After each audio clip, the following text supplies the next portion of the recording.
पहले देखते हैं हार्ट क्या है। ये देखिए मैं ड्रॉ करता हूं, ये कौन है, हम और आप। ये है हमारा पूरा बॉडी, और ये देखिए हार्ट है, यहाँ पे हार्ट होता है। कितना बड़ा हार्ट का साइज होता है, करीब करीब 300 ग्राम वजन होता है इसका। एक समझ लीजिए एक एप्पल के जितना हार्ट होता है। ये पंप करता रहता है, और ये जब पंप करता है तो यहाँ से ब्लड पूरे शरीर को जाता है। मैं हार्ट को थोड़ा बड़ा करके दिखाता हूँ। ये जो हार्ट है ये 70 बार हर मिनट में पंप करती है। 1 घंटे में 4300 बार, और 24 घंटे में करीब 1 लाख बार पंप करती है। और हर बार ये जब पंप करती है इससे ब्लड निकलती है, और ब्लड पूरे बॉडी को जाती है। बॉडी के हर पार्ट को ब्लड मिल जाता है। देखते हैं, हार्ट को थोड़ा बड़ा करके दिखाता हूं। देखिए आप, ये देखिए ये हार्ट है बड़ा करके, और हार्ट जब पंप करती है तो इससे एक ट्यूब निकलती है जिसका नाम है एओर्टा। ये 1 इंच मोटी होती है, और ये ब्रांच पूरे बॉडी को एक एक ब्रांच देते रहती है।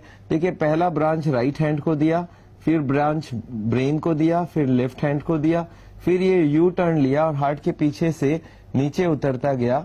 और अब देखिए इधर पेट में निकला, इधर लीवर को, इधर स्टोमक को, और फिर इधर दोनों किडनीज को दिया, फिर इंटेस्टाइन्स को दिया, और फिर अल्टीमेटली दोनों पैरों को दे दिया। मतलब एक बार हार्ट ने पंप किया, ब्लड पूरे बॉडी को पहुंच गया। अब जब हार्ट पूरे बॉडी को ब्लड दे रहा है, ब्लड से बॉडी को क्या मिलता है, ऑक्सीजन। अच्छा, पूरे बॉडी को ऑक्सीजन जरूरत है, हार्ट को खुद के लिए भी तो ऑक्सीजन जरूरत है। अब देखते हैं हार्ट अपने लिए क्या लेता है। हार्ट अपने लिए 3 ट्यूबें ले लेता है, और इनके नाम है कोरोनरी आर्टरीज। देखिए मैं दिखाता हूं, एक ये राइट साइड में है, इसका नाम है राइट कोरोनरी आर्टरी।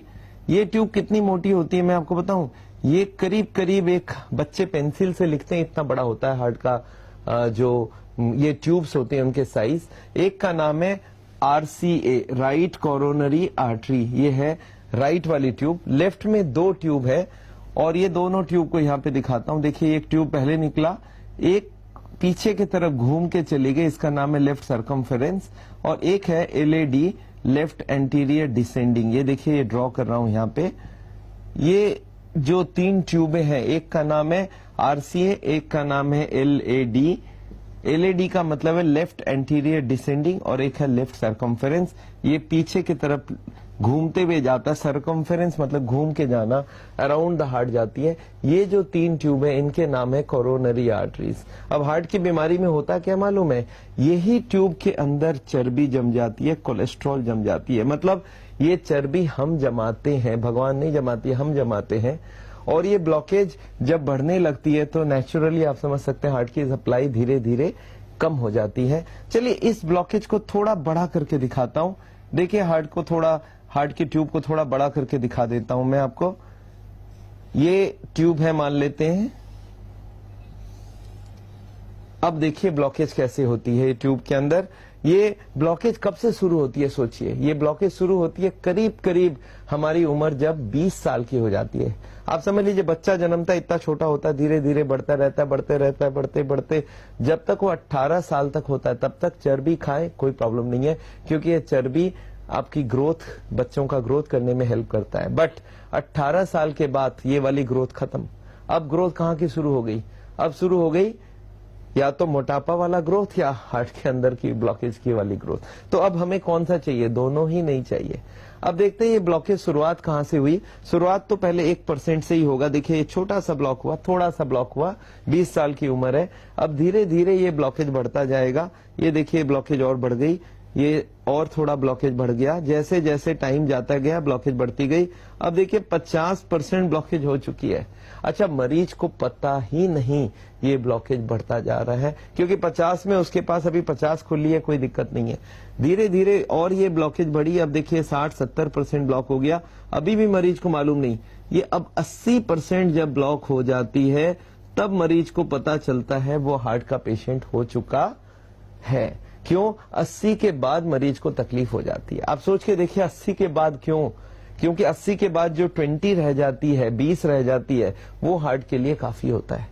आप सोचिए हमारी हार्ट की जरूरत क्या होती है। एक आदमी बैठा है, उसकी हार्ट की जरूरत सबसे कम है, क्योंकि हार्ट की स्पीड बहुत कम है। उसको जरूरत है 10%। अगर वो चलना चाहे तो उसको 20% जरूरत है। और एक आदमी चल रहा है, घूम रहा है, गाड़ी चला रहा है, सीढ़ियां चढ़ रहा है, तो उसका 20% से काम निकल जाता है। तो एक बात सोच लीजिए, जो घूम फिर रहा है उसको कोई तकलीफ नहीं है, 80 ब्लॉक है, उसको पता ही नहीं वो हार्ट का पेशेंट है।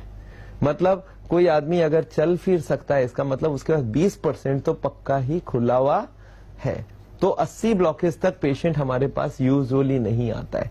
जब कोई मरीज आके ये बोले कि डॉक्टर साहब मैं जब चलता हूं तो मेरे छाती में दर्द होता है, भारीपन होता है, तो मैं समझ जाता हूं ये हार्ट का पेशेंट है और 80 से ऊपर ब्लॉकेज करीब करीब हो चुकी है। तो हमारे पास कब पहुंचेगा पेशेंट? 80 के बाद। आप ये सोच के चलिए जो आप हार्ट के पेशेंट नहीं हो उनमें से सबके 0 ब्लॉकेज नहीं है। ये ब्लॉकेज हो सकता है कोई का 10 हो, कोई का 20 हो, कोई का 30-40, कोई का 50-60, कोई का 70-80, और तब तक उनको मालूम भी नहीं। तो मैं जो आज हार्ट की बीमारी को रोकने की बात कर रहा हूँ, ये जो चर्बी ना जमने की बात कर रहा हूँ, ये ऐसा जरूरी नहीं है सिर्फ हार्ट के पेशेंट को ही मालूम होना चाहिए, ये तो सबके लिए मालूम होना चाहिए कि भाई अब मेरी अगर ब्लॉकेज बढ़ रही है तो ये ब्लॉकेज बढ़नी नहीं चाहिए। अच्छा, अब एक बात सोचते हैं, ये ब्लॉकेज जब 80 के ऊपर चला जाए तो पेशेंट आके कंप्लेन करता है, सर मैं जब चलता हूं तो मेरे को छाती में दर्द होती है, और ये दर्द लेफ्ट हैंड में होती है, लेफ्ट साइड में होती है, और ये हाथ में भी जाती है। कुछ लोगों को चोकिंग होती है, सांस फूल जाती है। कुछ लोग बोलते हैं मुझे धड़कन तेज हो जाती है, मेरे को लगता है छाती में कोई जलन आ रहा है। तो ये सब सिम्टम्स को हम लोग बोलते हैं एंजाइना, और इसका मतलब ही है 80 से ऊपर ब्लॉकेज हो चुका है। अब अगर हम कॉमन सेंस को यूज करें, कोई आदमी को पूछूं सब ये है हार्ट की बीमारी और जिसमें 10 करोड़ हार्ट के पेशेंट इंडिया में है, और इस बीमारी का करें क्या, तो आपका दिमाग इमीडिएटली पूछेगा कि डॉक्टर साहब एक बार बताइए ये ब्लॉकेज हो क्यों रहा है, कौन सा ऐसा कारण है जो अंदर जम रही है। एक आदमी मेरे को और स्ट्रेट क्वेश्चन पूछा कि डॉक्टर साहब अगर इसकी जो ब्लैक वाली आप दिखा रहे हो इसका एक पीस निकाल लूं काट के चाकू से और इसको माइक्रोस्कोप में देखूं तो इसमें दिखेगा क्या? इसमें 2 आइटम दिखेगा, इसका नाम है चर्बी और इसका मेडिकल नाम है कोलेस्टेरॉल एंड ट्राइग्लिसराइड्स। तो इन दोनों का नाम एक बार नोट बना लेते हैं। एक का नाम है कोलेस्टेरॉल, ये ब्लॉकेज बनाती है, और एक का नाम है ट्राइग्लिसराइड्स। ये 2 जो आइटम्स हैं इनको आपको बहुत अच्छे से समझना पड़ेगा, और ये 2 आइटम को अगर हम ब्लॉकेज से रोक दें, इनको अगर हम खाने में बंद कर दें तो हार्ट की बीमारी बनना बंद हो जाएगा, ये ब्लॉकेज बढ़ना बंद हो जाएगा, और ये बहुत जरूरी है। तो अगर आप कॉमन सेंस को यूज करते हैं तो क्या बोलते हैं डॉक्टर साहब ये जो बीमारी का असली कारण है ये कोलेस्ट्रॉल ट्राइग्लिसराइड, इनको क्यों नहीं हटाते हैं? सावल में हम सिर्फ यही बात समझा रहे हैं कि जो ब्लॉकेज बढ़ रही है, जो कारण है कोलेस्ट्रॉल और ट्राइग्लिसराइड, इसी को हटाइए। तो आप ये पूछेंगे डॉक्टर साहब ये कोलेस्ट्रॉल है कौन सी फूड? ये आपको मैं बता दूं, कोलेस्ट्रॉल एक ही खाने में होता है, वो है एनिमल फूड। एनिमल फूड का क्या मतलब है? जो भी प्राणी से बना हुआ खाना है, जैसे आपका चिकन है, मटन है, बीफ है, अंडा है, मछली है, और दूध भी याद रखिए एनिमल से बना हुआ है। एक बार और गांठ बांध ले, कोई भी प्लांट फूड में कोलेस्ट्रॉल होता ही नहीं है। अगर मैं आपको पूछूं कोई भी प्लांट फूड, जैसे मैं बोल दूं भाई काजू में कितनी कोलेस्ट्रॉल है, तो आपको बोलना है no cholesterol because it is a plant food. अगर मैं बोलूं सफोला सनफ्लावर ऑयल में कितनी कोलेस्ट्रॉल है, सनफ्लावर प्लांट है तो इसमें एनिमल है नहीं, तो आप लिख सकते हैं 0 कोलेस्ट्रॉल। तो मतलब ये जो तेल है वो कोलेस्ट्रॉल नहीं है। तो आप पूछते सब ये तेल फिर कौन सा चीज है? ये है ट्राइग्लिसराइड्स। याद रखिएगा तेल का जो मेडिकल नाम है वो है ट्राइग्लिसराइड्स।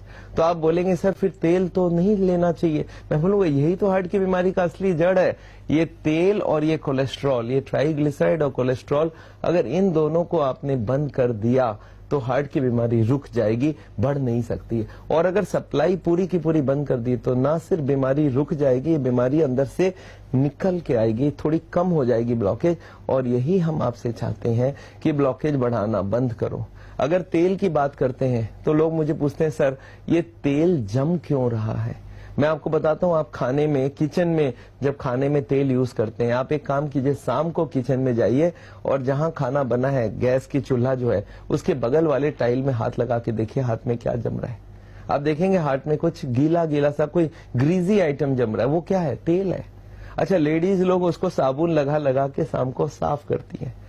अच्छा, एक लेडी को मैंने बोला 1 महीने तक साफ नहीं करने दूंगा। आप सोच सकते हैं क्या होने वाला है? वो तेल का लेयर बाय लेयर जमता रहेगा।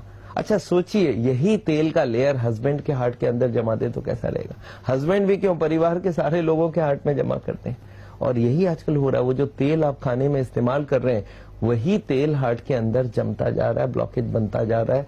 और यही मेन प्रॉब्लम है हार्ट की बीमारी का, कि ये दो आइटम को हमें पहचान करना बहुत जरूरी है। पर अनफॉर्चुनेटली हमारे जो हार्ट के हॉस्पिटल है, जो कार्डियोलॉजिस्ट हैं, उनको इन दोनों से कोई मतलब नहीं हो। बोलते हैं भाई देखो आप ब्लॉकेज बढ़ाओ, हमें कोई प्रॉब्लम नहीं, हम इनकी बात ही नहीं करेंगे।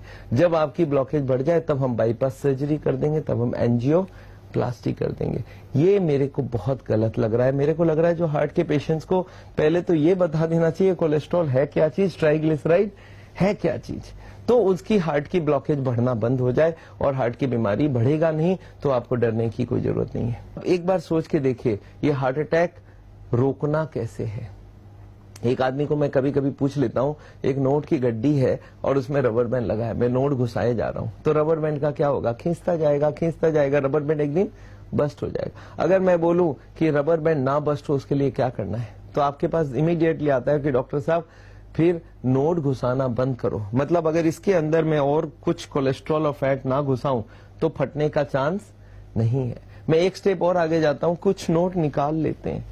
आप सोचिए अगर ब्लॉकेज के अंदर से कुछ नोट निकाल लें, कुछ फैट निकाल ले, तो हार्ट अटैक के चांसेस क्या है, फिर कोई चांस नहीं है। ये एक सिंपल लॉजिक आपको समझना होगा कि नोट की गड्डी से मैं नोट निकाल रहा हूं, रबर बैंड ढीला हो रहा है, अब फटने के चांस। और यही मैं हजारों लोगों को सिखा रहा हूं कि अगर आपकी ब्लॉकेज 70 है, 80 है, 90 है और अभी तक हार्ट अटैक नहीं हुआ है, और अगर आपने ये कोलेस्ट्रॉल ट्राइग्लिसराइड को एकदम खत्म कर दिया और इसके अंदर से सप्लाई, बॉडी को सप्लाई बंद कर दिया कोलेस्ट्रॉल ट्राइग्लिसराइड का, तो बॉडी क्या करेगा, अंदर से जो कोलेस्ट्रॉल ट्राइग्लिसराइड है उसको निकाल लेगा। और अगर वो निकाल लेगा तो रबर बैंड ढीला हो गया, हार्ट अटैक के कोई चांस नहीं है। इसके लिए क्या करना होगा कि खाने में तेल एक बूंद भी नहीं देना है। अगर not a single drop of तेल दिया जाए तो हमारा असली काम तो हो जाएगा कि एक हमारे अंदर जमना बंद हो जाएगी। और दूसरा है कि कोलेस्टेरॉल, नॉन वेजिटेरियन फूड बंद कर दो। अमेरिका के प्रेसिडेंट है क्लिंटन, मुझे याद है 2004 में उनकी बाईपास सर्जरी हुई और मेरे पास लोग आके बोले सर देखिए क्लिंटन ने बाईपास सर्जरी किया, नई ट्यूब लग गई। पता चला 6 साल बाद 2010 में उसकी फिर से ब्लॉक हो गई, अब इस बार उन्होंने स्प्रिंग लगा लिया।